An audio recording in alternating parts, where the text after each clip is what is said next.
नमस्कार दोस्तों, मैं विपुल टैक्स प्लानिंग वीडियो सीरीज में आपका स्वागत करता हूं। आज की वीडियो में मैं बताऊंगा हाउ मच पे taxes on equity investment.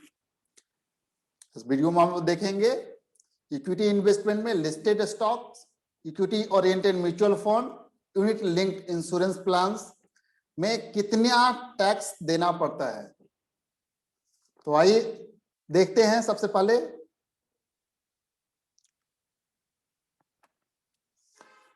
Equity जो होता है आपके इन्वेस्टमेंट पोर्टफोलियो का इंपॉर्टेंट पोर्शन है।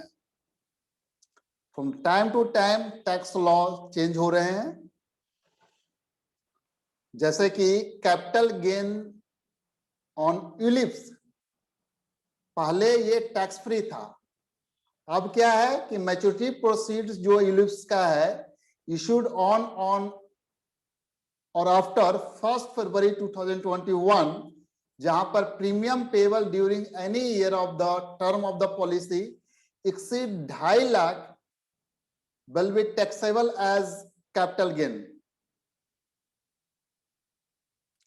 टैक्स जो होता है आपका ओवरऑल जो रिटर्न है आपके प्रोडक्ट पर, उसको रिड्यूस कर देता है। टैक्सेस आर इनएविटेबल, तो इन्वेस्टर को केयरफुल्ली इसको कंसीडर करना चाहिए एंड सुटेबली इन्वेस्टमेंट को प्लान करना चाहिए so that minimum tax liability उन पर आए। आइए हम लोग एक डायग्राम देखते हैं जिसमें आपको पता चलेगा कि कितना रेट ऑफ द टैक्सेस हमें देने पड़ेंगे, कितना rate of the taxes equity investment पे है आपका। सबसे पहला लिस्टेड स्टॉक। लिस्टेड स्टॉक्स के केस में जो आपका इक्विटी लिस्टेड इक्विटीज हैं, अगर मोर देन 1 ईयर अगर आप फेल करते हैं, that is considered as the long term. In this case security transaction tax burden जो है डिलीवरी पे 0.1% आता है, बायर एंड सेलर बोथ पे, और इंट्राडे पे 0.025% सेलर पे करता है। इस केस में आपका जो टैक्स ऑन डिविडेंड है, पहले आपको टैक्स ऑन डिविडेंड पे आपका कंपनी टैक्स पे करती थी, डिविडेंड डिस्ट्रीब्यूशन टैक्स, और आपके हाथ में एग्जेम्प्ट होता था। अब लॉ चेंज हो गया है, अब आपको आपके हाथ में वो टैक्सेबल होगा, और जो भी स्लैब रेट होगा उस पर आपका टैक्सेबल होगा। दूसरा, अगर लिस्टेड स्टॉक्स में केस में शॉर्ट टर्म कैपिटल गेन होता है आपका, इन दैट केस 15% की टैक्स लायबिलिटी आती है, प्लस 4% आपका एजुकेशन से, जैसे 15.6% टोटल ओवरऑल टैक्स लायबिलिटी आएगी आपको शॉर्ट टर्म कैपिटल गेन में। उसी तरह long term capital gain tax में आपका 10% प्लस 4% की लायबिलिटी आएगी, 10.4% की आपकी टैक्स लायबिलिटी आएगी। लेकिन इस केस में आपको 1 लाख तक टैक्स अगर गेन होता है, लॉन्ग टर्म कैपिटल गेन, तो एग्जिम्प्ट होते हैं। 1 लाख से एक्सीड करता है तो आपको ये 10.4% टैक्स लायबिलिटी होगी। दूसरा, equity oriented mutual funds, if held more than 1 year, then that is considered as the long term। security transaction tax is 0.001% आपका लगता है।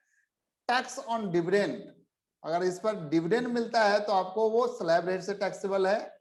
Short term capital gain tax आपका 15.6% से है, and long term capital gain tax आपका 10.4% के हिसाब से है।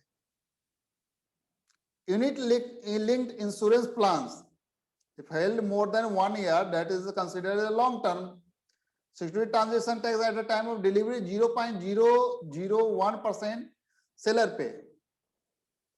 डिविडेंड अगर मिलता है, डिविडेंड इसमें एप्लीकेबल नहीं है क्योंकि यूनिट लिंक्ड इंश्योरेंस प्लान है, आपको मैच्योर होता है, डिविडेंड इस पर इसलिए नहीं मिलता। दूसरा, short term capital gain tax जो है आपका 15.6%, and long term capital gain tax आपको है 10.4% आपको देना पड़ता है। From 1 February 2021, security transaction tax is applicable on sale or surrender or redemption of unit of equity oriented fund to an insurance company on maturity or partial withdrawal of the ULIP. Maturity proceed from ULIP issued on or after 1st February, wherein the premium payable during any year of the term of the policy exceed 2.5 lakhs are taxable as capital gain. In case more than one ULIP, limit of 2.5 lakhs to be considered on aggregate basis. Amount received on the death shall continue to be remain exempt without any limit on the annual premium. तो ये था overall आपका कितना tax आपको equity investment पे करना पड़ेगा, इसके बारे में आपका रेट, कितने रेट से आपको पे करना पड़ेगा, सिक्योरिटी ट्रांजैक्शन टैक्स का एक कंपैरिजन है, तो आप चार्ट में देख सकते हैं और इसको कंपेयर भी कर सकते हैं. Thank you so much for watching this video on the how much pay taxes on the equity investment.